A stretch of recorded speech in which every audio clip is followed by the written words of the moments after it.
বাবা ফুল কার জন্য কিনতেছেন? বললাম ভাই আপনাকে ছেড়ে চলে গেছে, ফুল দেওয়ার যদি কেউ না থাকে আপনি আমাকে দিতে পারেন। আমার মতো ফোস করে ওঠেন কেন আপা কিছু বললে?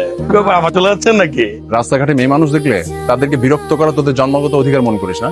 না না, আসলে ভাবিকে বলছিলাম কি আমাকে রিক্সা রেখে দেবো, একটু হেল্প করছে। যখন জানিস এটা ভাবি তাহলে ডিস্টার্ব করতেছিস কেন? তোদের রিক্সা ঠিক করানো বাইরে করতেছে ফাজিল গুলোর জন্য রাস্তাঘাটে হারাও যায় না। গাড়িতে হ্যাঁ আমু, আসসালামু আলাইকুম, কেমন আছেন? বাবা আমি ভালো আছি, কিন্তু অনুর শরীরটা ভালো নেই। Good morning Ayan. তুমি উঠে গেছো? হ্যাঁ, তুমি কি সারা রাত এখানেই ছিলে? কাল রাতে তোমার যে পরিমাণ জ্বর আসছে, তারপর ডাক্তার আনলাম, তোমাকে এই অবস্থায় রেখে আমার যেতে ইচ্ছা করলো না।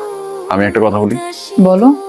সকালে এই মৃদু রোদে তোমাকে পৃথিবীর সবচেয়ে সুন্দর নারী মনে হচ্ছে চোখ ভরে তোমাকে দেখি, সবসময় তার দেখার সুযোগ হয় না।